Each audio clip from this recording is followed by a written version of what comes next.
Bonjour à tous, bienvenue pour cette conférence SITL d'un nouveau genre.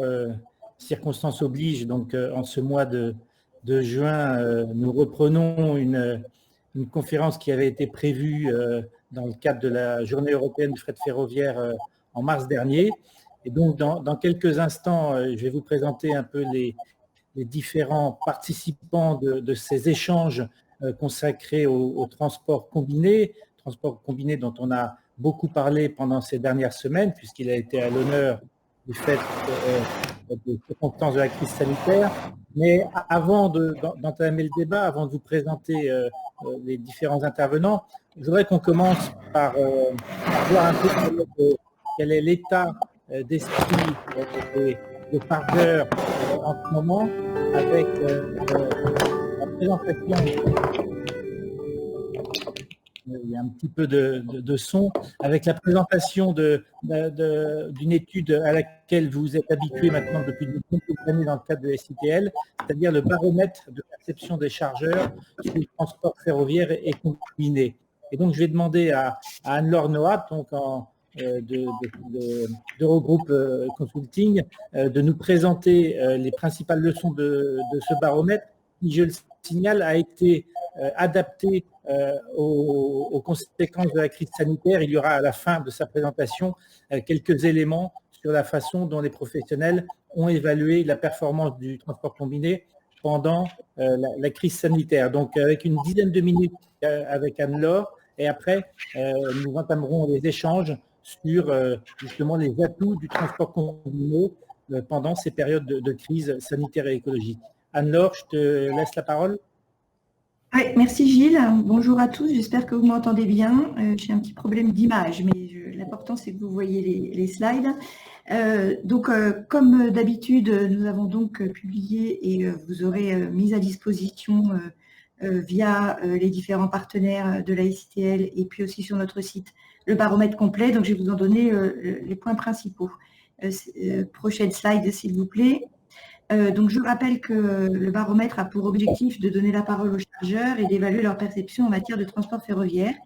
Et on travaille sur 5 axes. Tout d'abord, la répartition modale, quels sont les modes qui sont choisis, à l'appréciation de l'organisation du mode ferroviaire, la lisibilité du fret ferroviaire, le sujet de la satisfaction client et de la qualité de service, et enfin, l'enjeu du report modal et les perspectives d'avenir pour le transport ferroviaire.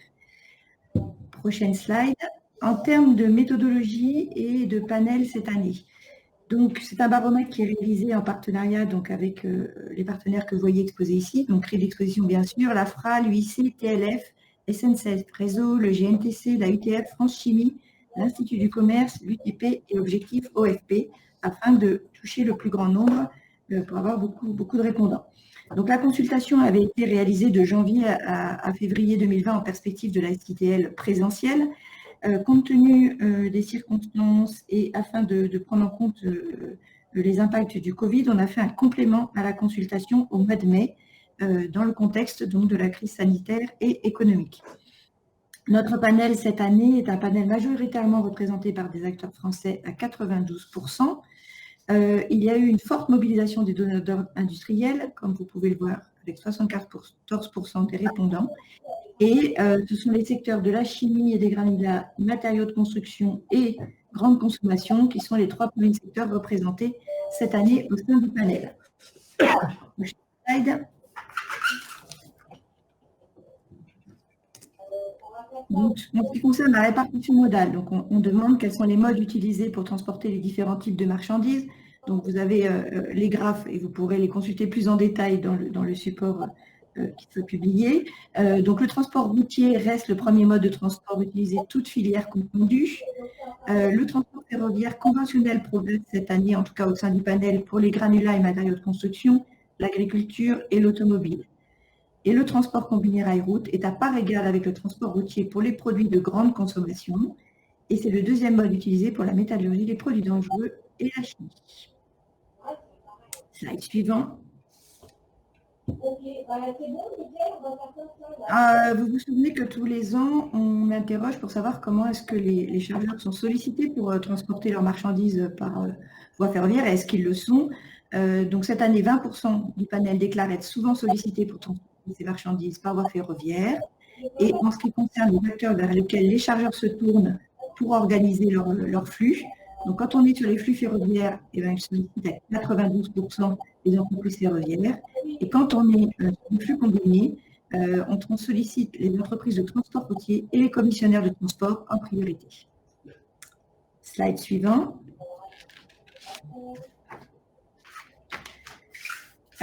Donc là, on est sur la question qui tourne autour de l'appréciation des chargeurs sur l'organisation et le système de fret ferroviaire dans leur pays. Donc savoir si ce système est compréhensible et visible. Donc 49% du panel trouve cette année que l'organisation du fret ferroviaire est compréhensible et lisible.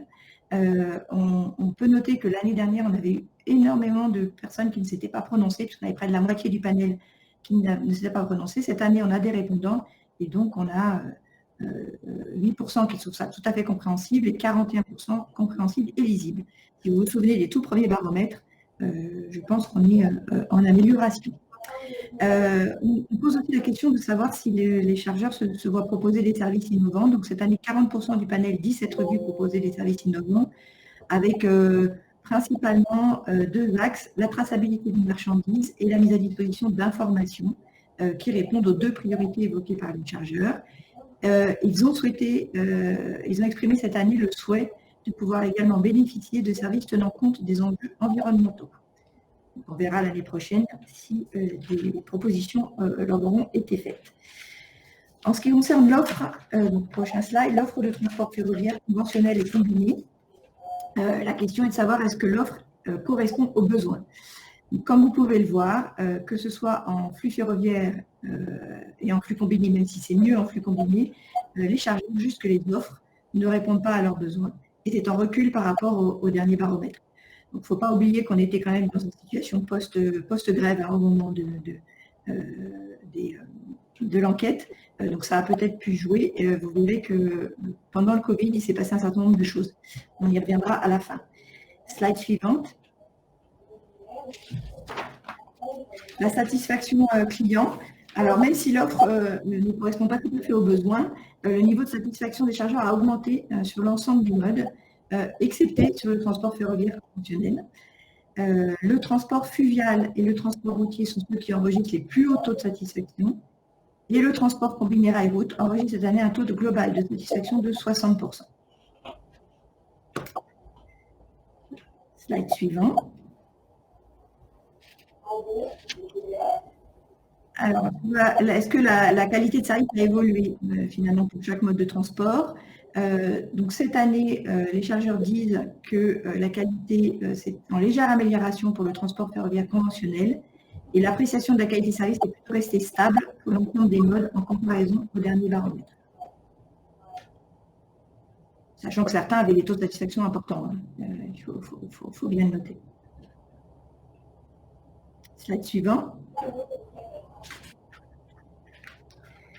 Les critères qui se sont le plus améliorés, on demande à chaque fois un certain nombre de critères, donc le top 3 à chaque fois. Donc pour le transport ferroviaire conventionnel, c'est l'accès aux interlocuteurs responsables, le respect des délais, la qualité du service, la gestion des aléas. Et pour le combiné rail-route, c'est la qualité de service, le respect des délais et la visibilité des offres qui se sont le plus améliorés.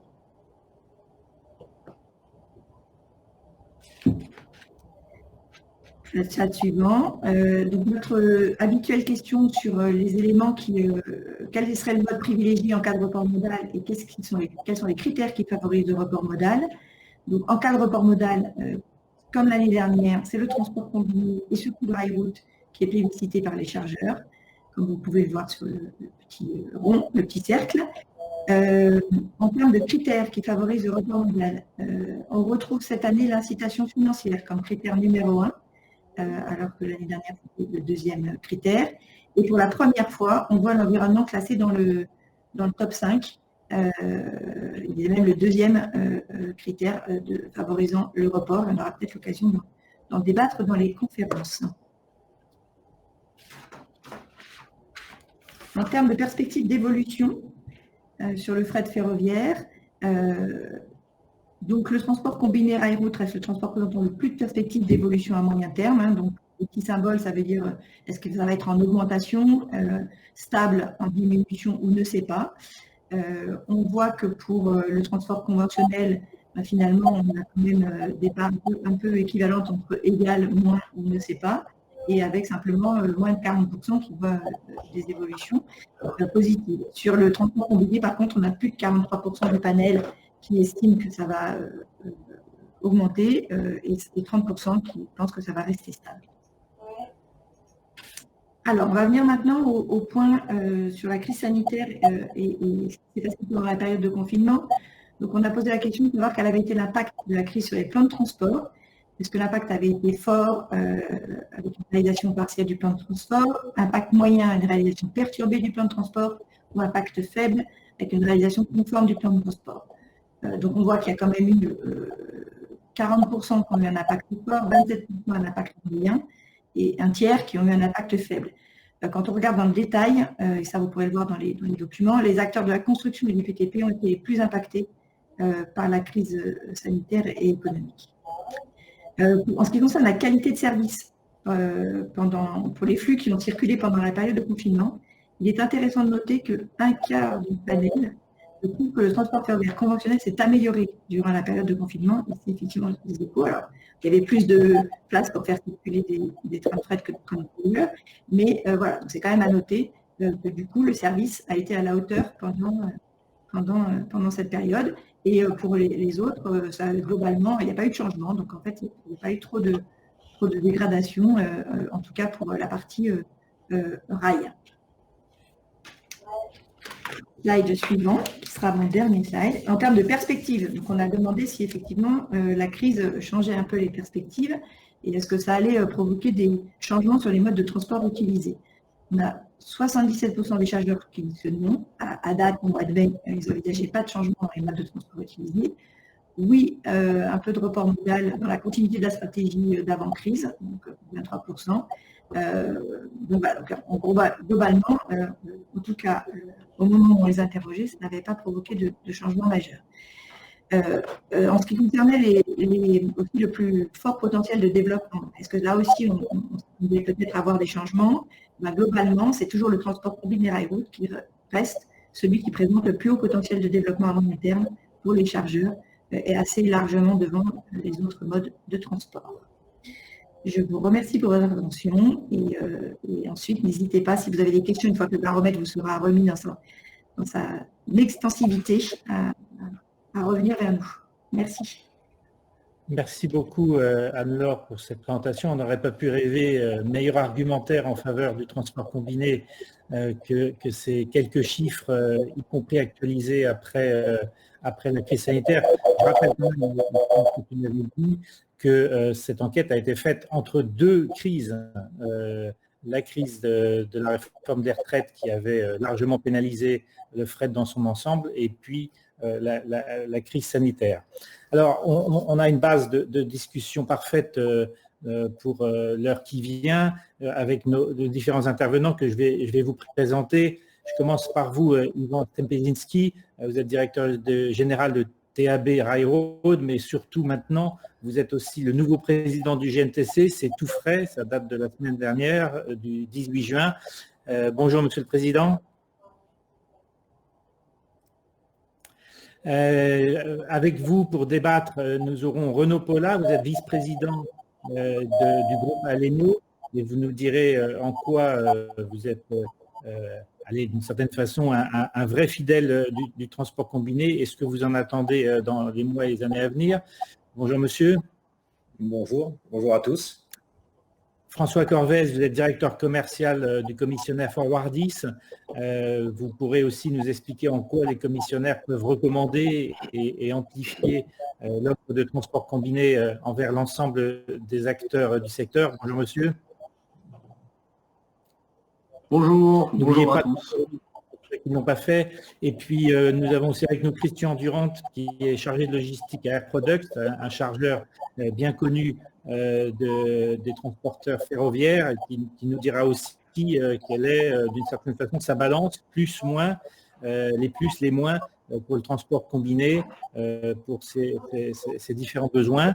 Bonjour monsieur. Bonjour.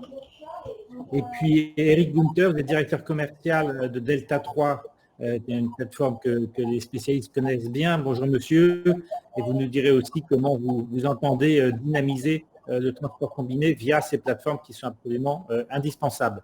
Mais juste avant d'entamer le débat avec Ivan Stempeszynski, je vous propose, comme dans une conférence SITL entre guillemets normale, de commencer par un petit film qui avait été conçu au printemps, notamment avec SNCF Réseau, donc qui évoque cette question du transport combiné. Ce film dans quelques secondes.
Voilà pour ce film donc coproduit par SNCF Réseau et le GNTC qui est très complet. Je profite pour vous dire que nous sommes déjà suivis par près de 200 personnes, 182 à l'instant, et que sur le chat, vous pouvez, à ceux qui nous suivent, poser toutes les questions que vous souhaitez. J'essaierai de les répercuter au fur et à mesure de la séance. Monsieur le Président Ivan Stempeszynski, je vous propose de commencer par les enseignements que le GNTC a pu tirer de ces dernières semaines très compliquées. Est-ce que vous pouvez nous dire, d'un point de vue chiffré, du point de vue des flux, comment s'est traduit cette période très inédite dans dans l'histoire contemporaine. Est-ce que le transport combiné a beaucoup souffert, s'en est bien tiré? Qu'est-ce que ça a donné du point de vue des chiffres, puisque vous avez un observatoire quasiment en temps réel au GNTC? Bien, merci d'abord de cette invitation. Et donc, de la capacité ainsi à pouvoir nous exprimer après cette crise, effectivement, sans précédent, en termes de crise sanitaire, sociale, qui a secoué toutes les institutions et tous les corps d'État. En premier lieu, je tiens à souligner que le transport combiné est resté fidèle au besoin national qui a été exprimé du premier jour de la crise jusqu'au dernier. Le transport combiné rail-route n'a pas failli, tant sur la partie des transporteurs que sur les opérateurs ferroviaires, que sur les infrastructures avec SNCF Réseau, dont je salue là aussi le courage, puisque sans SNCF Réseau, nous n'aurions pas pu circuler. Sans les opérateurs ferroviaires présents, nous n'aurions pas pu circuler. Donc c'est l'alliance de ces différentes forces tout au long de cette crise qui a permis de pouvoir acheminer et de répondre aux besoins nationaux, principalement sur les produits de grande distribution, entre les entrepôts en amont et les centrales et les plateformes de distribution en aval. Pour autant, effectivement, la crise était présente. Les entreprises adhérentes du GNTC ont subi un choc qui a impacté leur chiffre d'affaires à hauteur de 40 à 50% selon les secteurs d'activité. Pour celles qui étaient dans le secteur de l'activité de l'automobile, par exemple, le choc a pu être plus profond, en dessous de 50% de ce chiffre d'affaires généré. L'afflux de demandes sur notre technique, dans notre filière, pour acheminer les produits de grande distribution a permis une croissance sur cette part de marché entre à peu près 10 à 15%, mais qui au global des chiffres d'affaires en moyenne des entreprises adhérentes n'a pas permis d'avoir une performance plus haute que 60% du chiffre d'affaires habituellement généré. Donc une période compliquée pendant laquelle les entreprises de transport combiné ont montré beaucoup de courage, leur présence. Une réponse aussi à la désorganisation, bien malgré eux, des entrepôts logistiques qui devaient faire face à des problèmes de personnel, à des problèmes de structure, et qui, dans les 10-15 premiers jours de la crise, ont eu des pics de production très erratiques. On passait sur des volumes qui pouvaient baisser de 40 à 50% d'une journée à l'autre. L'avantage du transport combiné dans ce cadre-là, c'est la disposition des caisses mobiles et qui a permis de pouvoir répondre sans faillir là non plus aux pics et aux changements de volume qui d'un jour à l'autre pouvaient se produire entre les plateformes de production. C'était aussi un problème sur les plateformes de distribution qui étaient quelquefois saturées. Nos caisses mobiles pouvaient rester en stand-by sur les terminaux, attendant le feu vert pour la logistique, pour la livraison. Et donc là, également un avantage qui a permis de pouvoir lisser entre les différents remettants et les plateformes de distribution les flux de la meilleure manière. Merci beaucoup pour ces chiffres. Je retiens les 10 à 15%, hein, c'est pas rien dans ces périodes difficiles. Si on parle maintenant de la qualité de service, depuis quelques années, on entend dire que en fait, les torts sont partagés, que s'il y a des problèmes de qualité de service, c'est certes à cause de l'infrastructure, de la saturation, des travaux, etc., mais que finalement, c'est aussi parce que les trains ne partiraient pas à l'heure et que ça désorganiserait tout. Et là, on s'aperçoit, pendant ces dernières semaines, que comme par miracle, la ponctualité était assez remarquable. Quelle est votre analyse de la situation en matière de qualité de service et de ponctualité? Alors, pendant cette période, on a parlé uniquement des trains qui partaient à l'heure, parce qu'ils partaient tous à l'heure, effectivement.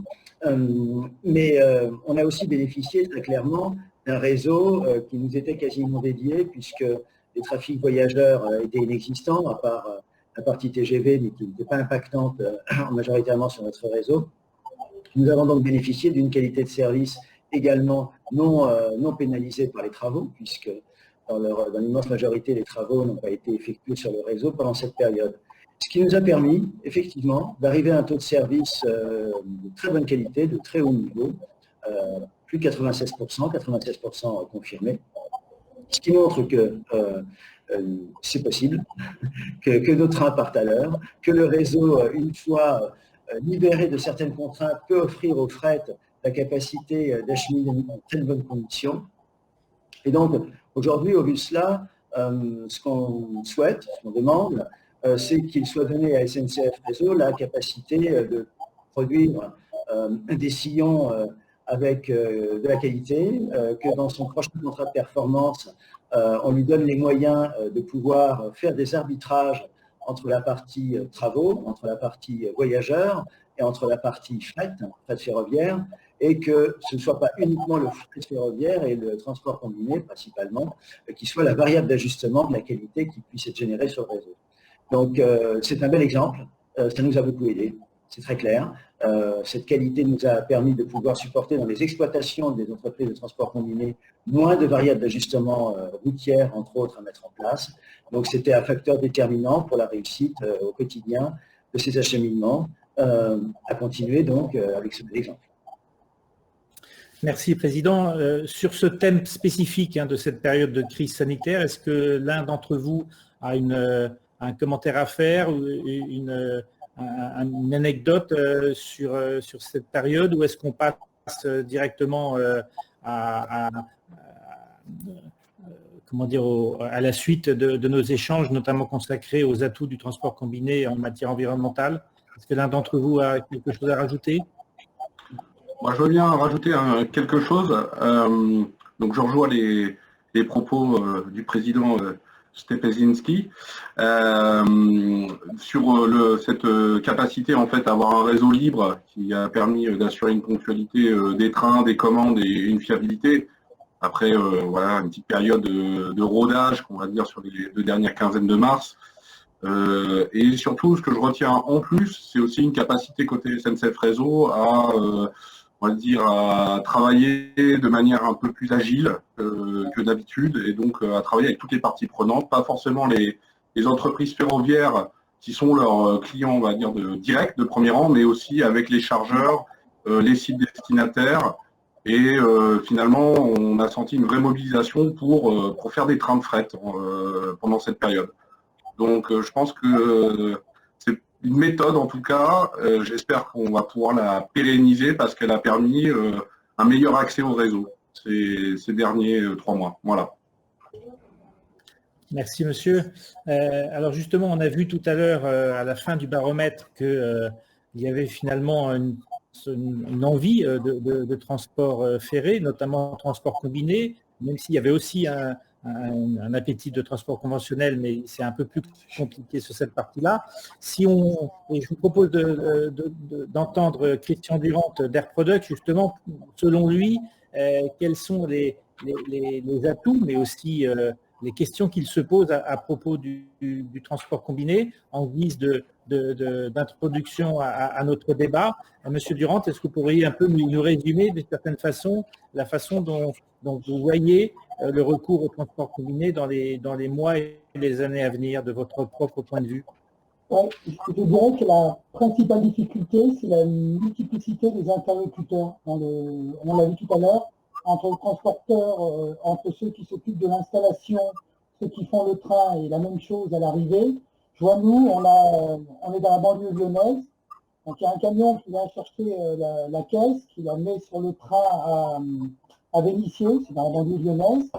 On a souvent eu des portiques qui tombaient en panne, et ça pose des soucis. Après, on a eu de temps en temps aussi des conducteurs de train qui n'étaient pas là. Le train qui tombait en panne, ça c'était marginal. Le portique sur Vénissieux, ça c'est pas anecdotique. Le souci qu'on a eu au début de la crise, c'était pas de train du tout. Entre Lyon et Dourges, c'est dans la région de Lille. Et on a été obligé d'arrêter le rail route et faire que du route. Et jusqu'à cette semaine, ça s'arrête ce vendredi-là. À la place d'avoir 5 trajets par semaine, il n'y en avait plus que 3. Donc ça va redémarrer normalement à partir de lundi seulement. Voilà, donc effectivement, les trains ont peut-être gagné en ponctualité, mais il y en a moins. Donc du coup, on va pouvoir seulement redémarrer le rail route à partir de lundi. Donc si on élargit un peu la question. Ce que vous demandez, vous, au transport combiné, c'est finalement d'être assuré, d'être réassuré sur l'ensemble de la prestation et qu'il n'y ait pas comme ça des soucis soit de nature sociale, soit de nature technique. C'est votre principale demande, c'est vraiment la régularité et l'absence de problèmes. C'est le gros frein. Pour avoir vu plusieurs commerciaux spécialisés dans le ferroviaire cette année, clairement, il disait qu'on ne peut pas faire du flux tendu avec le train, il faut avoir un stock déporté pour pouvoir absorber justement ces aléas. Alors, dans le baromètre tout à l'heure, on voyait aussi que la question environnementale montait très fortement chez les chargeurs et qu'ils étaient vraiment intéressés par mieux valoriser cet aspect-là des choses dans leur logistique et leur transport. Est-ce que vous partagez aussi cette façon de voir les choses? On fait partie d'une Fret 21. On a signé un accord sur lequel on s'engage à réduire notre production de CO2. Le train, il contribue très fortement. Ça nous a permis de diminuer sur 2019 de 225 tonnes de CO2. Il y a à peu près 200 000 km de route qui n'ont pas été faites par des camions mais par le train. Parce qu'en termes de coûts, c'est à peu près identique. C'est un peu plus complexe en termes administratifs parce que c'est pas la même chose que l'ADR. La législation pour le transport des marchandises dangereuses sur le train est plus complexe. Cependant, d'un point de vue écologique, ça a un très fort argument, et en interne et en externe. Ça nous a permis de signer des contrats parce qu'on a pu prouver que nous avions une vraie politique environnementale. Merci beaucoup. Je voudrais continuer avec vous, monsieur Paula du groupe Aléné. On a déjà échangé au cours d'une précédente SITL. Est-ce que vous voyez aussi évoluer cette question environnementale dans vos relations à vos différents partenaires? Est-ce que ça vous semble important que cette évolution des choses? Alors, déjà, d'une part, bonjour à tous, merci pour l'invitation.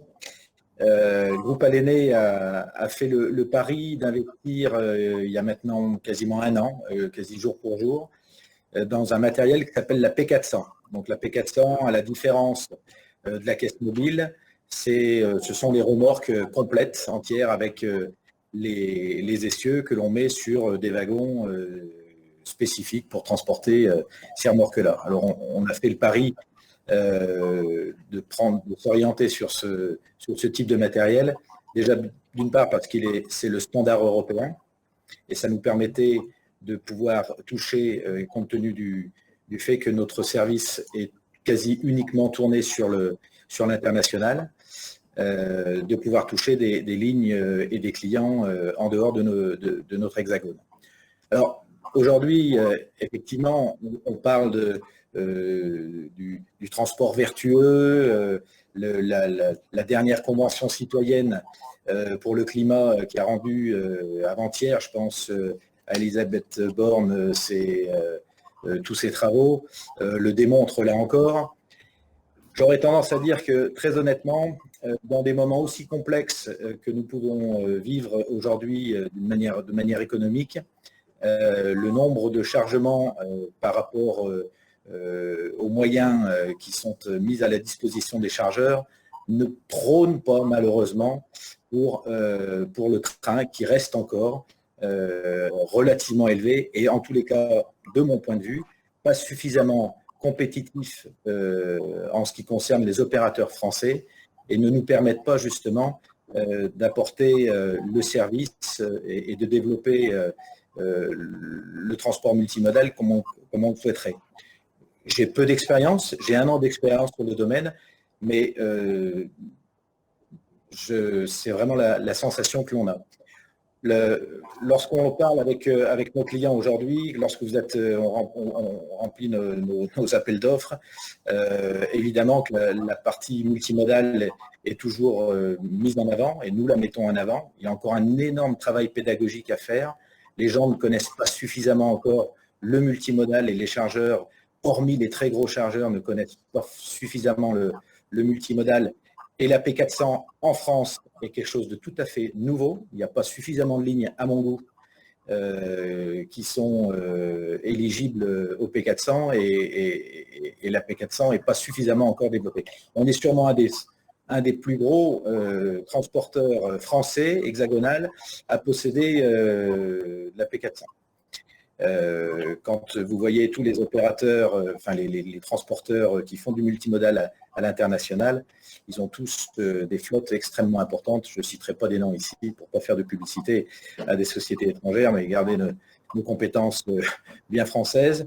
Voilà, donc pour répondre à votre question, la partie verte, oui, elle est prise en compte.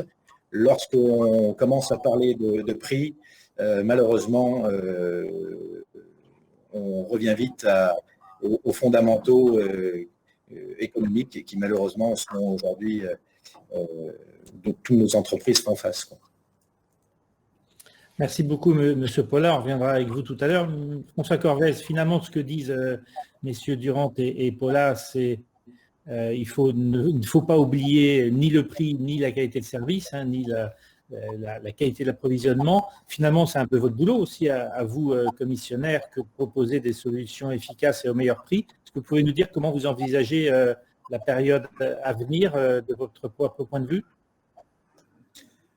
Alors, tout d'abord, pleine d'espoir. On regarde l'étude et puis voilà des premiers retours des participants à ce débat. C'est-à-dire que ce que je constate par rapport à l'étude, c'est aussi de gros groupes, c'est des marges de progrès. Il y en a encore beaucoup, et des marges de progrès pour un acteur comme nous, où nous nous positionnons comme architecte de solutions de transport et intégrateur. Et notamment, je retiens le côté complexité de la chaîne de valeur autour du transport combiné ou du transport conventionnel, avec une multitude d'acteurs à coordonner et avec un besoin d'un chef d'orchestre derrière, et aussi un déficit d'information. On voit que le marché, ou le secteur du transport combiné, du transport ferroviaire, de marchandises en général, demeure opaque. On tient quand même le chiffre de 49%, je crois, ou de 51% des interrogés qui trouvent ce secteur encore opaque, difficile d'accès. Donc nous, côté Forwardis, notre objectif, c'est de faciliter cet accès au transport de fret ferroviaire à travers la mise à disposition de wagons, à travers l'esprit de mettre à disposition un guichet unique, que ce soit au niveau commercial ou opérationnel, et justement de s'occuper de toute cette chaîne de transport qui commence des usines vers un terminal combiné, à gérer tous les soucis que peuvent avoir aussi des entreprises ferroviaires derrière, à leur traduire un besoin client en langage ferroviaire et jusqu'à livrer la marchandise chez les clients. Et voilà, de faciliter vraiment cette chaîne qui est complexe et qui va le rester, il faut se le dire. Donc voilà pour répondre à votre question. Donc, je crois que vous nous aviez des ambitions, on va dire. Voilà, particulièrement sur Forwardis. Vous avez préparé un petit document à nous faire partager? Oui, alors je vais lancer le partage. Hop. Vous me dites si vous voyez, si ça fonctionne. Pour l'instant, pas encore, mais... Pour l'instant, pas encore, si, parce qu'il faut que j'autorise. Voilà. Hop. Est-ce que c'est bon?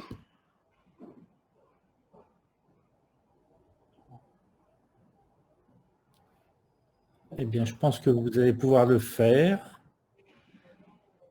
Moi, il me dit que le fenêtre est partagé. J'ai présenté le document. C'est bon? Pour l'instant, il n'y a pas encore votre première image, mais allez-y, peut-être. Célia, peut-être reprenez la main alors. peut-être si on Voilà. peut avoir une Je vais commencer le temps que ça démarre, parce que la présentation, pour une présentation d'entreprise assez classique, en quelques mots, Forwardis, c'est une société franco-allemande d'un chiffre d'affaires d'environ 180 millions d'euros, un peu moins d'une centaine d'employés, donc avec un siège pour son entité française, dont je suis directeur commercial à Levallois, et on a nos collègues en Allemagne qui sont installés à Berlin et Francfort. Donc on a une vraie empreinte internationale avec un spectre qui va de aujourd'hui la Chine, parce qu'on, peut-être vous verrez dans la presse, nous avons affrété un train de masques, un train de conteneurs, justement un train combiné de Nanchang en Chine avec du matériel médical et des masques jusqu'au terminal de Valenton, qui a été réceptionné hier à Valenton. Et voilà, et on a nous on s'occupe de transport ferroviaire de marchandises, plutôt vrac à l'origine, mais on utilise le combiné comme une technique. On part vraiment du besoin du client et après on regarde si c'est plutôt du wagon conventionnel ou la technique combinée, c'est-à-dire un wagon plateforme et dessus une caisse mobile ou un conteneur, ou que ce soit des conteneurs plus virulents, des citernes pour de la matière dangereuse. Voilà, donc on joue ce rôle d'intégrateur sur des marchés à l'origine des industries plutôt dans le vrac liquide, solide, dangereux, y compris donc les déchets et les déchets ménagers. On en parlera à la fin de cette petite présentation. Et une ambition multimodale, donc ferroviaire, qui est vraiment dans notre ADN, mais aussi fluviale, et donc combiné rail-route, qui représente une petite minorité, une petite partie de notre chiffre d'affaires, mais quand même qui est importante dans l'identité de la société. Voilà, vous pouvez avancer, Célia, on va aller sur les slides, comment on se positionne sur la chaîne de valeur du combiné. Vous pouvez encore avancer. On a pris 3 exemples. C'est-à-dire que Forwardis, voilà, on va revenir au premier. Là, vous allez sauter un slide. On va revenir sur le transport de déchets. Forwardis se positionne en fait comme complément des offres qui existent déjà par les transporteurs combinés, comme on peut parler de T3M, puisque c'est le même groupe que Tab Railroad, ou d'autres, pour en citer plein. Et on se situe plus en partant du projet sur des projets dédiés pour le client.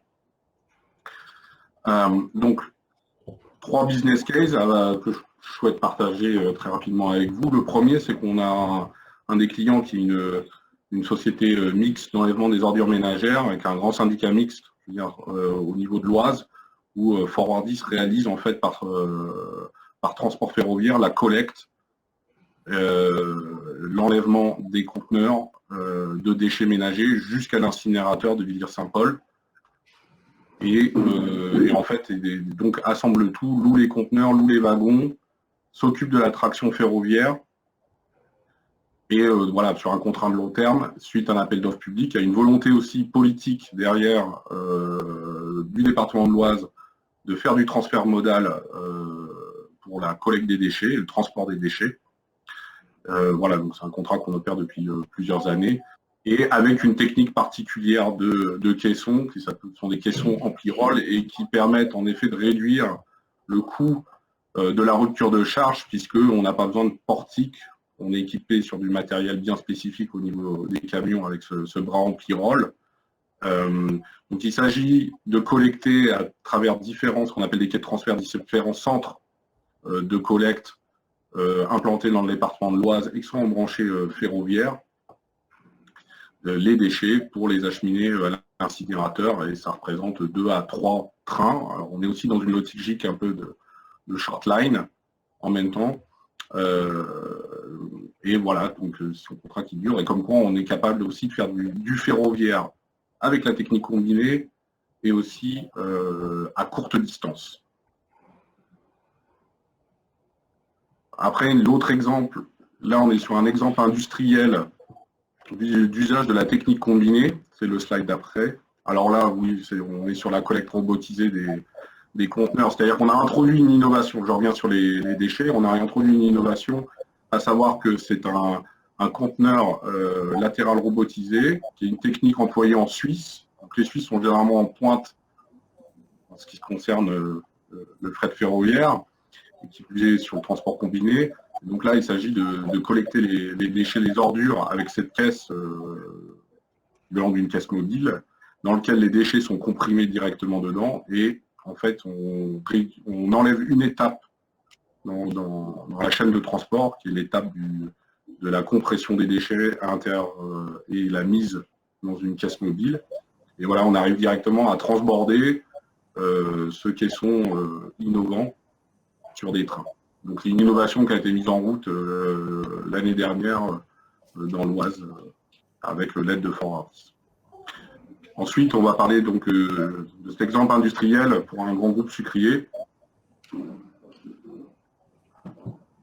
où on a fait le gain d'une rupture de charge route jusqu'à un terminal combiné en faisant un chargement directement des caisses mobiles qui sont des caisses braques de sucre au départ de l'usine et donc après ça peut en destination à longue distance et pour approvisionner le marché italien où là-bas en effet les camions vont prendre ces caisses pour la desserte finale voilà, des industriels qui ont besoin de sucre, de l'agroalimentaire en Italie.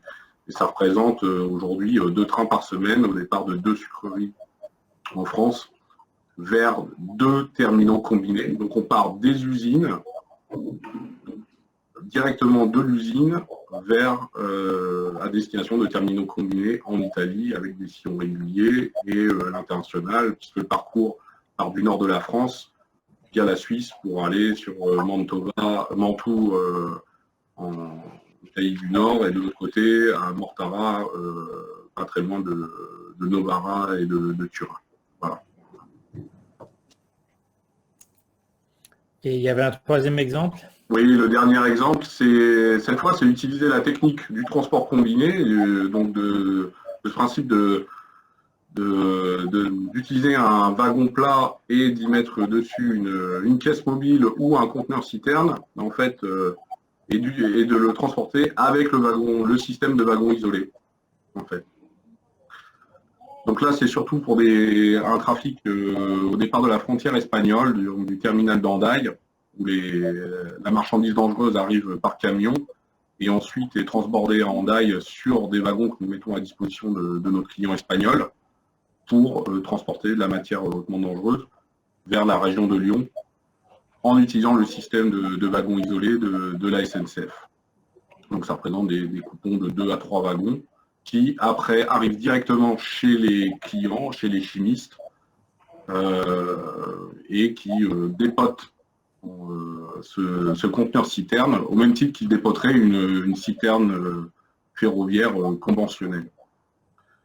Donc, ce qui permet d'avoir le transport ferroviaire pour les matières dangereuses est quand même relativement, statistiquement plus sûr et est quand même favorisé par les clients chimistes. Et donc, ça permet de combiner la souplesse du routier, la possibilité aussi pour les clients de stocker, et faire du stacking aussi de conteneurs sur site, quand ils déchargent, comme on le voit avec un rich stacker. Donc on est capable d'utiliser le combiné dans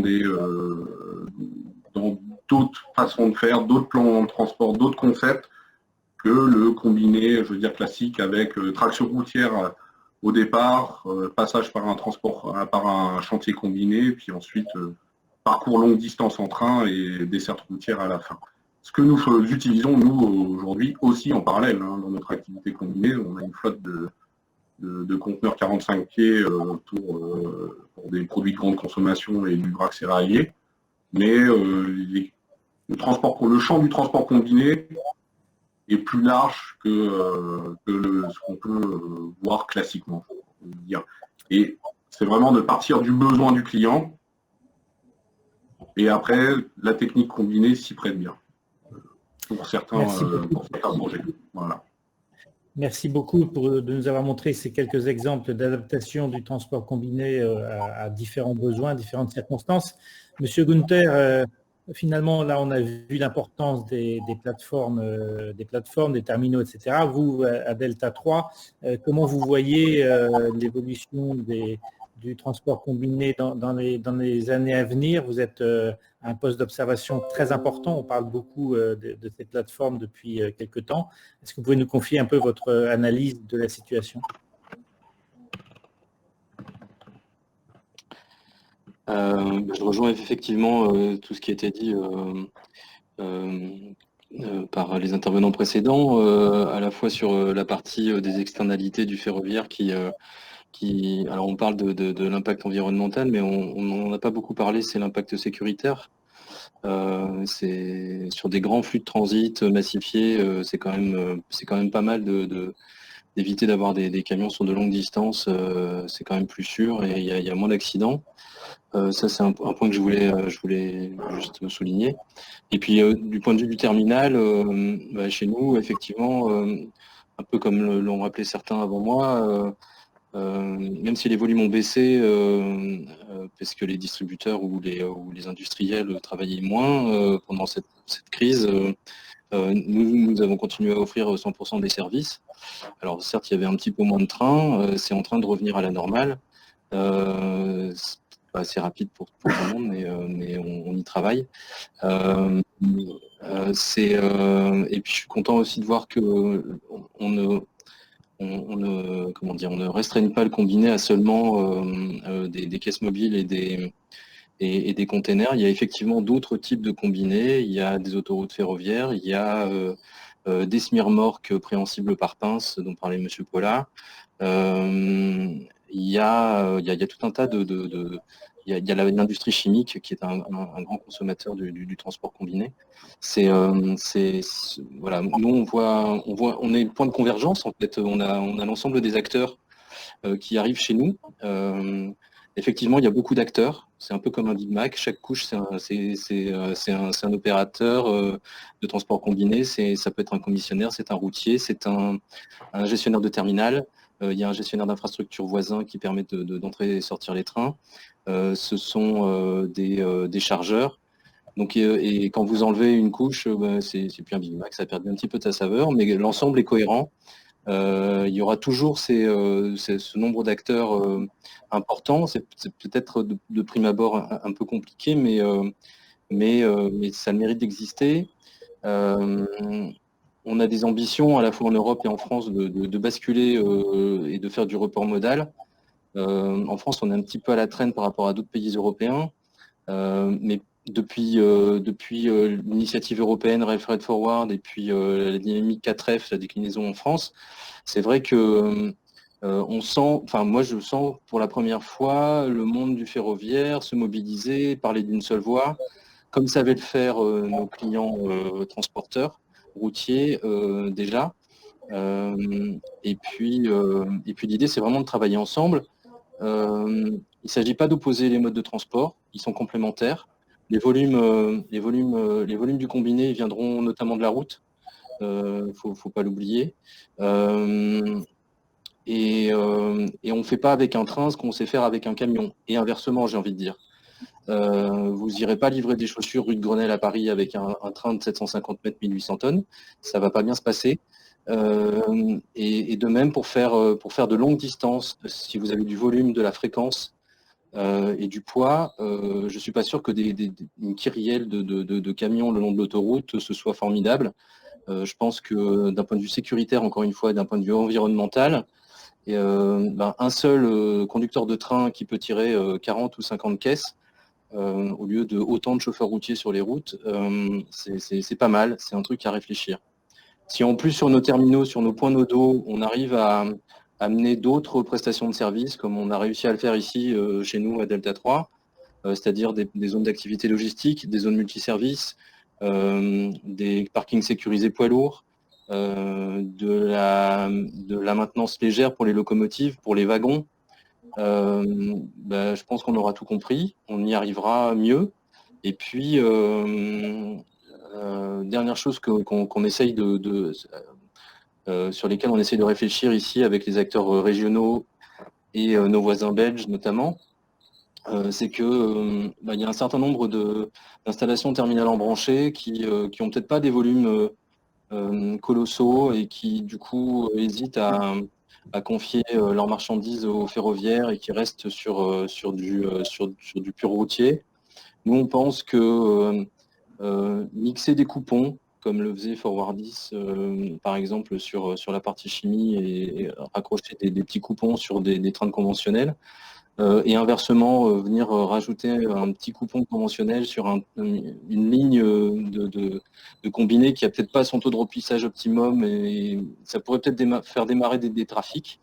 On a la chance d'être dans une région, le Grand Nord de la France, qui a un passé ferroviaire important, où il y a pas mal d'installations terminales embranchées. Et on pense que mutualiser sur nos points nodaux que sont les grands terminaux, des flux régionaux, ça pourrait être une piste de réflexion, ça pourrait être l'occasion de parler avec nos clients, nos partenaires. L'objectif, encore une fois, c'est de favoriser le report modal. Pour rappel, on est à 9%, je crois, de transport ferroviaire en France sur l'ensemble du transport de marchandises. La moyenne européenne, c'est autour de 18%. Donc il y a un petit, déjà doubler, ce serait formidable.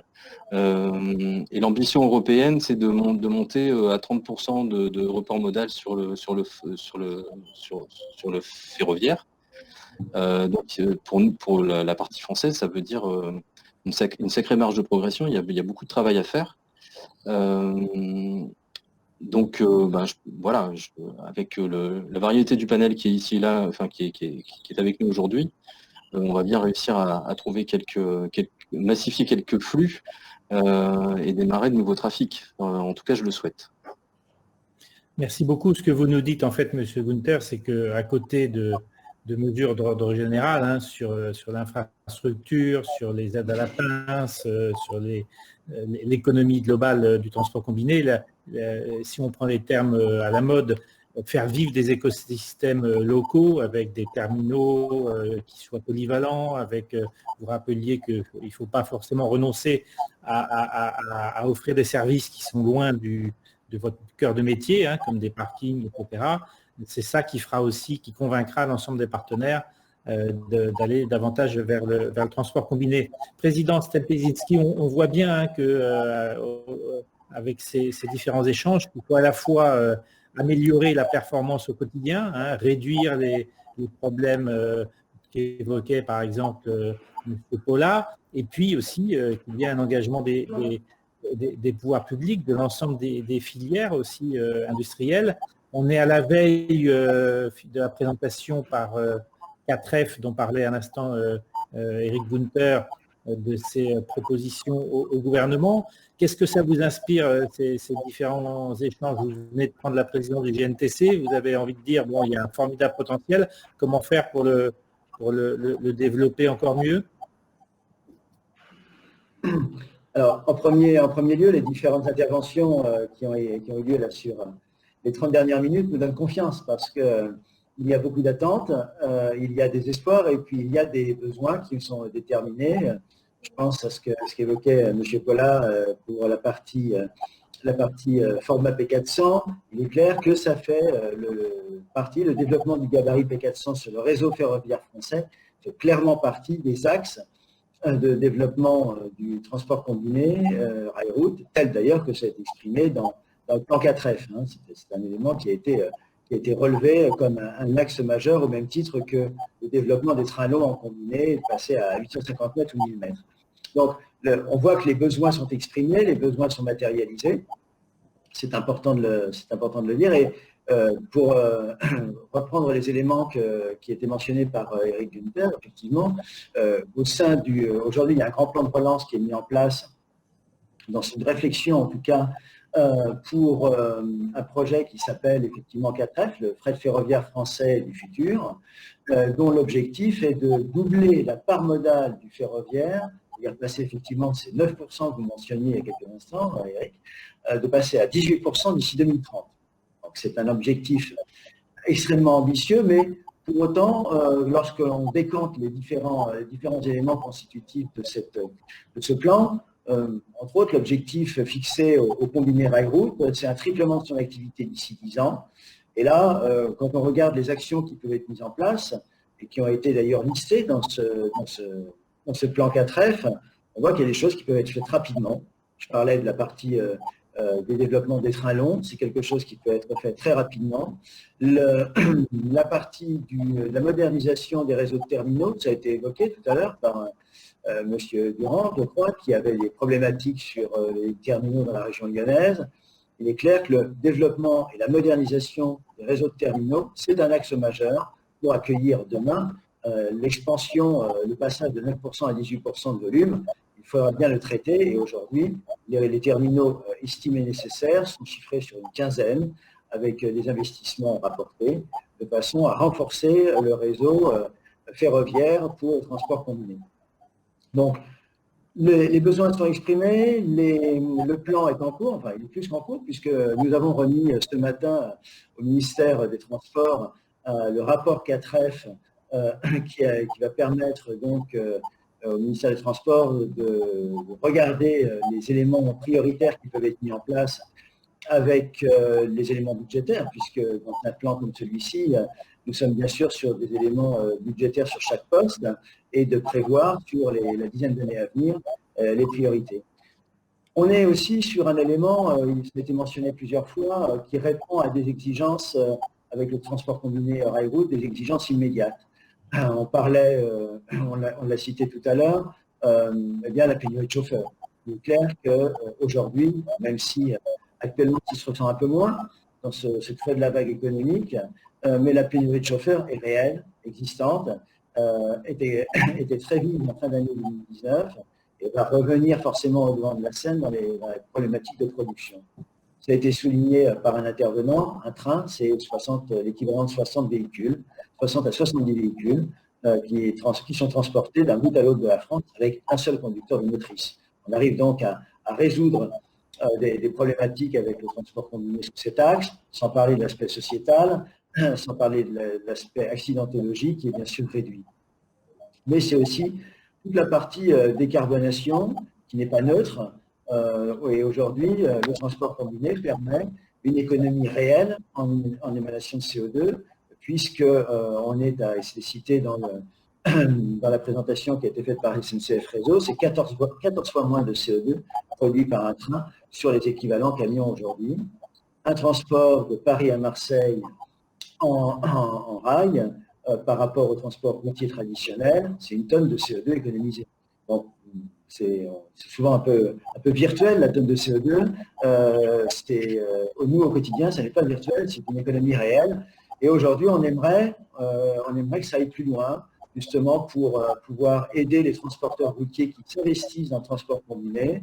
On aimerait qu'il y ait une valorisation de cette décarbonation, ces fameuses tonnes de CO2, qui puissent amener des aides aux transporteurs, mais en échange de cette décarbonation, pour les inciter à remettre leur flux sur le rail, profiter de ces investissements possibles via les certificats d'économie d'énergie, certes, mais d'autres éléments peuvent être mis en place. Pourquoi pas un label national qui reprendrait également le transport vertueux en amont avec des camions qui sont aujourd'hui sur des énergies renouvelables, en aval également, avec au centre la partie rail qui ne fait donc plus la preuve au quotidien de sa capacité de transport décarboné.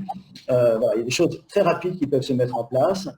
Et ensuite, on parle bien sûr d'éléments de qualité de service, on en a parlé au départ. Voilà, le panel est aujourd'hui large, mais nous avons au sein du GNTC présenté à plusieurs reprises aux institutions, ministère du Transport, ministère de la Transition énergétique, les premières cibles sur lesquelles le combiné rail-route peut effectivement amener des réponses, et dans le plan 4F, les éléments qui sont à mettre en œuvre sur les quelques années qui viennent, afin de donner sa place au report modal, tel que d'ailleurs, et ça a été cité, la Convention citoyenne qui a remis son rapport n'a pas manqué de le faire figurer. Merci beaucoup. On a vu effectivement il y a quelques jours avec la présentation de la conférence citoyenne, des résultats de la conférence citoyenne, qu'il y avait une volonté de fortement encourager l'alternative au transport routier longue distance. Est-ce que, par exemple, M. Paula ou M. Gunther, vous voyez, ou M. Dohant, vous voyez dans vos écosystèmes autour de vos usines, de vos terminaux, et de vos installations, est-ce que vous voyez que cette émergence d'une prise de conscience environnementale plus forte peut favoriser, par exemple, de la part des collectivités locales, on parlait à l'instant des efforts d'État avec le président du GNTC, est-ce que vous pensez que ça peut favoriser un certain nombre d'actions que vous demandez peut-être au jour le jour? Monsieur Gunther, peut-être? Ou Monsieur Paula? Monsieur Paula, vous appréciez à répondre. Juste pour rebondir aussi sur ce que pouvait dire notre nouveau président du GNTC, je pense que le package mobilité qui est en train d'être discuté au niveau de Bruxelles, de facto, va favoriser également le développement du multimodal. Les décisions qui seront prises de restreindre quelque part, de mettre un certain nombre de conditions vis-à-vis des transporteurs étrangers, feront que, de facto, j'ose espérer d'ailleurs, le multimodal sera soutenu grâce à ces différentes dispositions. Ce que je trouve, c'est que bien trop souvent, ce sont les transporteurs qui font les efforts. On nous force à être toujours plus vertueux que vertueux. Il faut du camion à gaz sur les courtes distances, il faut développer le multimodal, il faut un certain nombre de choses. Et j'aurais tendance à dire, malheureusement, le chargeur, lui, il n'en fait que bénéficier de ça, mais il n'a pas trop d'incitation à passer sur le multimodal. Or, d'ailleurs, ça fait partie d'un des points qui a été discuté ou qui a été remis dans la Convention citoyenne pour le climat. C'est, je pense qu'il faudrait qu'on arrive à pouvoir obliger les chargeurs à intégrer des clauses environnementales. C'est pas le tout c'est bien de participer à Fred 21. D'ailleurs, il y a malheureusement, à mon goût, pas suffisamment de chargeurs qui connaissent ce développement ADEME qui permet d'avoir ce label Fred 21. Et bon, aujourd'hui, ce que j'aimerais bien, c'est que les efforts soient partagés. Voilà. Aussi bien par les chargeurs. Le message est très clair. Monsieur Gunther ? Oui, alors si je peux juste rebondir, effectivement, nous on a la chance d'avoir sur le même site à la fois les chargeurs et puis des opérateurs de transport combiné, puisqu'on a des zones d'activité, des entrepôts, et c'est un des critères qu'on demande aux investisseurs et aux chargeurs et aux prestataires logistiques qui souhaitent s'installer sur la plateforme de Dourges, c'est d'intégrer le transport combiné dans leur plan dans leur supply chain, et on va plutôt favoriser des dossiers qui intègrent l'utilisation du terminal plutôt que quelqu'un qui vient avec un projet purement routier. Alors, parfois c'est un petit peu compliqué de dire non à des investisseurs qui viennent avec peut-être derrière des emplois à la clé, mais c'est vraiment quelque chose sur lequel on insiste. Et puis, alors pour ceux qui sont déjà chez nous, qui sont déjà installés, moi je vois bien l'envie, le souhait d'aller plus loin dans l'énergie renouvelable, parce que voilà, les bâtiments de dernière génération seront équipés de panneaux solaires, dans l'utilisation du ferroviaire. On a du conventionnel sur la zone, avec des gens comme Danone Waters qui sont des gros utilisateurs du ferroviaire. Donc il y a quand même, voilà, on sent, nous, ici,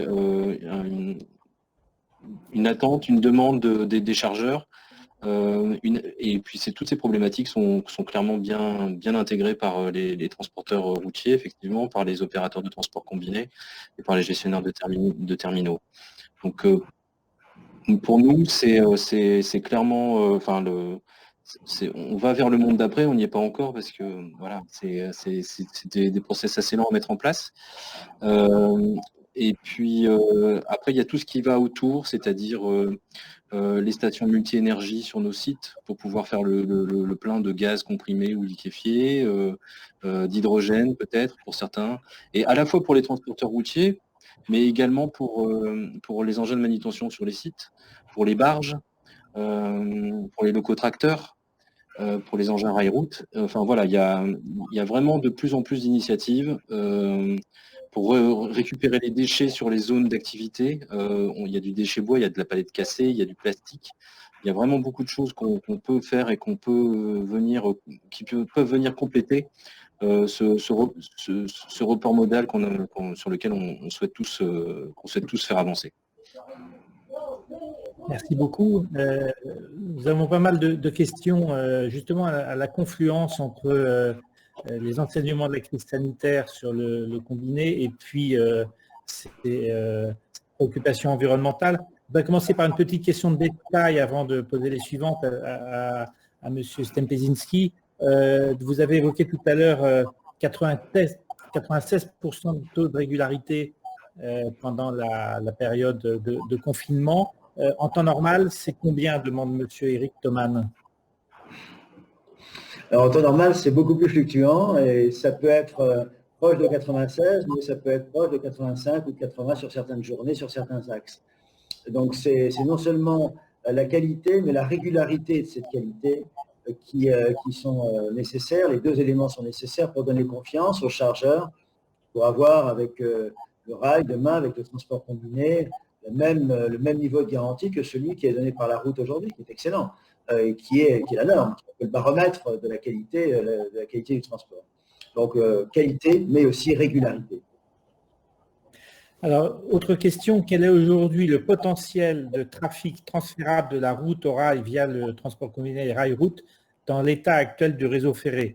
En gros, la question qui est posée par Luc Battet, c'est du potentiel que peut espérer le transport combiné. Est-ce que vous l'avez évalué? Je ne sais pas, peut-être, Monsieur le Président?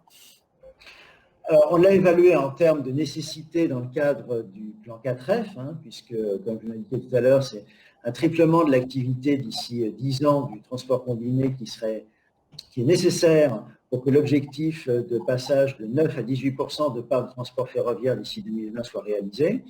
Il n'y a pas que la partie capacité du rail qui est en jeu. Il y a bien sûr la capacité à ce qu'un certain nombre d'opérateurs ferroviaires mettent en œuvre les trains nécessaires à ces flux. La partie également concernant le matériel, wagons, locomotives, motrices, et ainsi de suite, qui vient de s'inscrire. Donc, tout ça, c'est dans le plan 4F que nous avons remis ce matin au cabinet du ministère du Transport, parce qu'avec une importance, c'est que ce développement du transport combiné, ce développement du multimodal demain au niveau ferroviaire, va avoir aussi un impact sur l'industrie, dont nous souhaitons qu'elle soit principalement française, sur les emplois, c'est-à-dire qu'on est véritablement sur une dynamique vertueuse dont la finalité est le transport de marchandises avec une technique qui a fait aujourd'hui ses preuves, mais qui derrière, dans la progression de la part modale du ferroviaire, permet de drainer un véritable élan industriel, un élan d'emploi, un élan économique. Merci. Autre question, un peu en vrac, à moins que M. Gunther, vous vouliez rajouter quelque chose? C'était juste une petite remarque sur le fait que une des particularités du transport combiné, c'est de mettre en place des lignes régulières sur des distances plus ou moins longues, plutôt plus que moins. Et ce sont des lignes qui se répètent, alors soit une fois par semaine, 2 fois par semaine ou tous les jours, mais c'est extrêmement stable. Et c'est pas soumis à la saisonnalité, c'est pas soumis à l'émergence de chantiers type Grand Paris ou Canal Seine Nord Europe. C'est pas soumis à la saisonnalité comme les céréales ou d'autres types de marchandises. C'est pas soumis au cours du pétrole ou au cours du charbon mondial. Ce qui fait que pour l'inscrire dans une grille horaire, c'est quand même, encore une fois, c'est extrêmement stable. Et malheureusement, le fret ferroviaire s'est un petit peu cassé la figure au cours des 15 dernières années. Il n'a pas été complètement remplacé par les TER. Donc, en termes de capacité sur le réseau, je pense qu'il y a encore un petit peu de place. Très bien. Deux questions qui ont à voir avec les nouvelles technologies. La première, posée par Pascal Durand, qui est PDG de Yotasphère. Les chargeurs évoquent-ils des besoins précis en termes de traçabilité qui vont bien au-delà de la géolocalisation du fret? Et deuxième question dans le même ordre, quel est l'avis des intervenants sur l'accompagnement que les fournisseurs de solutions digitales peuvent apporter aux acteurs du transport combiné? Donc là, on est vraiment dans la modernisation et les services au plus près des trafics. Qui veut commencer pour répondre à une ou aux deux questions? Je veux bien prendre la parole là-dessus. Tout d'abord, c'est la gestion de l'information tout le long de cette chaîne de transport combiné. Elle est aussi vitale que la livraison physique de la marchandise. Ça, c'est vraiment un besoin très très fort de nos clients et où le transport ferroviaire, on va dire, il y a encore quelques temps, n'était pas très en avance, on va dire, par rapport à ce qui se faisait sur la route. Donc là, il y a l'opportunité avec les nouvelles technologies, on voit avec la 4G, le développement de capteurs, il y a vraiment un saut et une prise de conscience et des investissements qui sont faits côté chargeurs pour digitaliser leur flotte d'unités de transport intermodal ou de wagons pour avoir cette traçabilité, cette transparence de bout en bout de leur supply chain. Ça, c'est vraiment un besoin. Après, ça veut dire quand même qu'il y aura encore besoin d'hommes derrière parce que les aléas existent et ça rassure toujours de savoir qu'il y a quelqu'un au bout du téléphone ou que l'on peut contacter facilement pour résoudre ce type de problème. Donc, on va vers quelque chose d'hybride, mais de plus en plus de data. Et le deuxième effet, c'est aussi pour mieux gérer ces stocks ou ces investissements, parce que ça reste des actifs, hein, les wagons, les caisses mobiles qui coûtent cher, et donc d'améliorer justement, de tendre vers des flux de juste à temps, d'améliorer les rotations et donc de réduire le nombre d'actifs engagés sur un trafic et redonner de la compétitivité. Donc ça permet aussi d'avoir une meilleure accessibilité d'informations, des tableaux de bord et des meilleurs outils d'aide à la décision. Donc oui, et je crois beaucoup aux investissements qui sont faits par les chargeurs, qui sont faits par Forwardis par exemple, aussi au titre de commissionnaire de transport dans les terminaux pour qu'à terme, il y ait un système un peu open data où on se partage les informations, mais au bénéfice du client. Et voilà, on va passer d'une révolution où on était au papier crayon à quelque chose d'assez agile, sans passer par la case téléphone filaire. Voilà. L'un d'entre vous rajouter quelque chose? Sinon, l'ensemble des commentaires et questions évoquent beaucoup la question du partage et de la massification. Je prends une réaction. Les efforts doivent être partagés et les data aussi pour faire des propositions de valeur et de moyen terme pour investir. Là, quelqu'un pose une question. Est-ce qu'on peut imaginer une plateforme pour massifier des flux clients différents dans les cas où les clients n'ont pas assez de volume pour affréter un train entier? Donc, on est beaucoup dans finalement un écosystème de partage, de massification. Qu'est-ce que ça veut dire la réaction? C'est la description, c'est la définition même du transport combiné. Tout à fait. C'est la définition, effectivement, mettre un train entier à disposition de plusieurs chargeurs. C'est exactement la définition du transport combiné, il faut la retenir comme telle. Et on va même plus loin aujourd'hui. On l'a inventé déjà. Ça passe aussi par des aménagements du territoire aussi.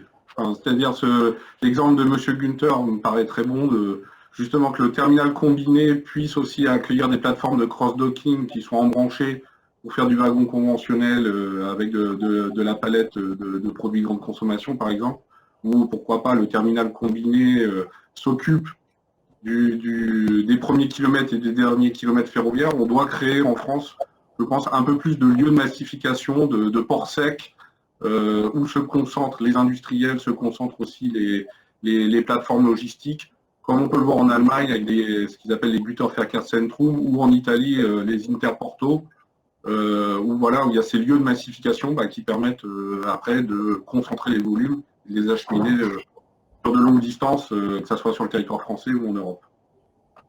Je pense juste, si je peux compléter, parce que par rapport à justement dans le baromètre, on a énormément en fait de répondants qui sont des embranchés fer, donc qui sont déjà entre guillemets des sachants, si je peux le dire comme ça. Et donc il y a aussi tous les autres à convaincre. Et je pense qu'effectivement ce sujet de l'accès au réseau ou l'accès à la plateforme est essentiel. Il y a la mixité le président Stepinski qui disait ça tout à l'heure, ou M. Gunther, je ne sais plus, un des deux dans tous les cas, il disait qu'il était peut-être intéressant de réfléchir à une mixité sur les trains multimodaux en mariant des wagons qui puissent accepter des P400, des wagons qui puissent accepter du container, éventuellement du wagon isolé, faire un petit peu comme on fait sur la route des camions de groupage, eh bien, faire un petit peu avoir un petit peu la même approche justement vis-à-vis du fret du multimodal, pour pouvoir donner justement cet accès plus facile au multimodal. Parce que monter un train de multimodal, c'est pas évident. Ça demande justement de marier un certain nombre de chargeurs et une récurrence de flux qui fait que l'exercice est complexe sur une année complète. On ne fait pas du one-shot. Donc, il faut amener de la régularité, il faut amener de la sécurité. Et tout ça, je pense que si on pouvait mixer un petit peu ces différents types de wagons et de wagons isolés, ça pourrait être un plus dans l'avenir. Un étudiant qui suit nos débats demande comment développer le transport combiné à l'international. Il considère que c'est davantage utilisé dans le cadre national. Est-ce que quelqu'un peut lui répondre de façon très pédagogique? C'est clairement... Alors, le transport combiné, ça représente à peu près entre 20 et 25% de la totalité du transport ferroviaire. Le reste, c'est du conventionnel, mais donc le transport combiné. Et représente 20 à 25% du transport ferroviaire de marchandises en Europe, à peu près. Et les études, je l'invite à consulter les rapports de l'UIC sur le transport combiné en Europe, qui est publié tous les 2 ans. Le prochain va être publié d'ici la fin d'année, en collaboration avec l'UIRR. Ça va être, ce qui est très clair, c'est que le transport combiné est d'abord croît beaucoup plus vite que le transport conventionnel, et que là où il est le plus dynamique, c'est justement à l'international, plus que sur les nationales. Donc ça veut dire que oui, l'étudiant pourra se pencher sur les documents que vous lui avez signalés au sein de l'UIC ou de l'UIRR. On approche de la fin de nos échanges, et il y a une question qui est davantage politique, qui est envoyée par un homme que vous connaissez tous très bien, Alberto Ambrogio, qui est directeur général d'Ambrogio Transport, et qui demande, dans le contexte actuel, est-ce qu'il faut implanter une taxe carbone pour les routiers? Alors, est-ce que on a vu qu'il y avait que la conférence citoyenne avait fait un peu l'impasse sur ce sujet délicat. Il est remis, cette question est posée par l'un de vos collègues. Qu'est-ce que vous en pensez? Rapidement, on arrive à la fin de notre échange. Alors, non. clairement non. D'abord parce que des taxes, les listes sont déjà très longues, et pour le transport, nous en supportons déjà pas mal. Elles ont toutes des noms différents, la TICPP, TICPE et autres. Bref, non. Je pense que si nous voulons mettre en œuvre des incitatifs au transport ferroviaire et principalement au combiné rail-route, il vaut mieux être gratifiant que taxé. Et c'est pour ça que je le citais tout à l'heure, le fait que nous pourrions valoriser demain la tonne de CO2 économisée par le transporteur lors de ses acheminements via un train et via le report modal, et qui pourrait être incitatif plutôt qu'une taxe. Une taxe, on la paye, l'effet après mesuré ou non mesuré.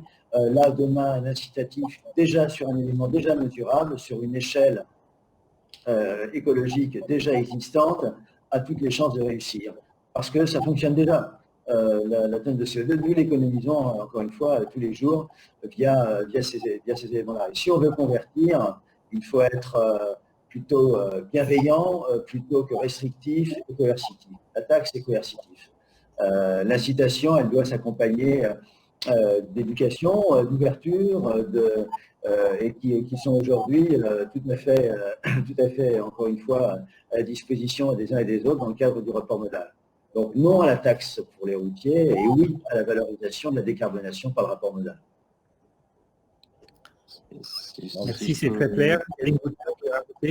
Oui, alors juste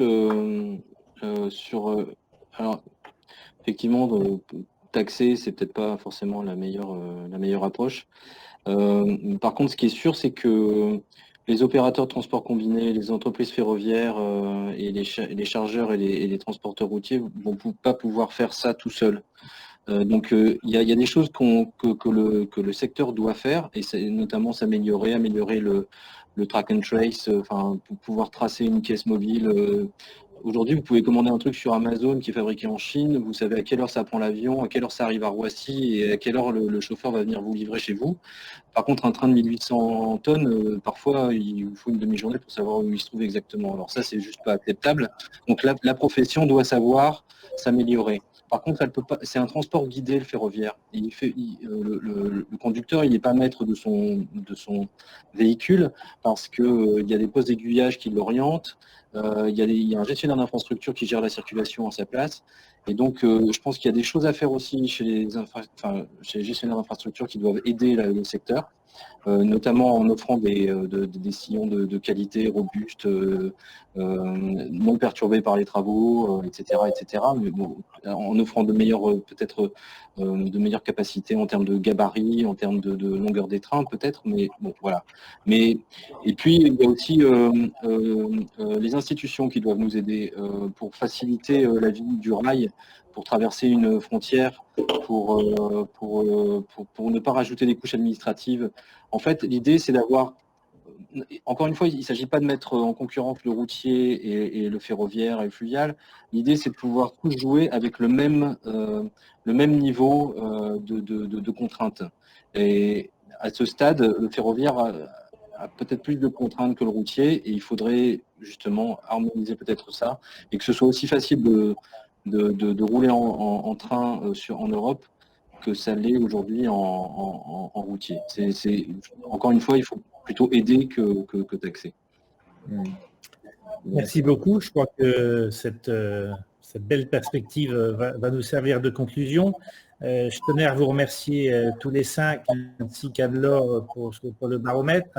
Remercier aussi tous ceux qui vous ont suivis pendant maintenant près de 2 heures. Et le chiffre de participants est resté très élevé. Je ne sais pas s'il faut le comparer avec les séances en présentiel. En tout cas, l'affluence montre qu'il y a besoin d'échanger sur ces questions aujourd'hui. Donc, c'était une expérience qui était intéressante avec vous sur cette question du combiné. Je rappelle aussi, on a comme un des derniers encouragements à continuer quelqu'un qui nous parle de Mexico. Donc, vous voyez qu'on nous a suivis depuis parfois très, très loin. Et puis, je signale, Monsieur le Président, que demain, on sera révélé de façon publique les propositions de 4F. Donc, on n'a pas fini de parler du ferroviaire, mais surtout du combiné rail-route qui a le vent en poupe. Donc, je voulais vous remercier pour cette première SITL Live du transport combiné et puis vous donner rendez-vous à très bientôt et j'espère de façon présentielle, même si cette expérience était également intéressante. Merci à vous et bonne soirée à tous. Merci à tous. Au revoir. Merci à vous. Bonne soirée. Merci, au revoir. Merci. Au revoir.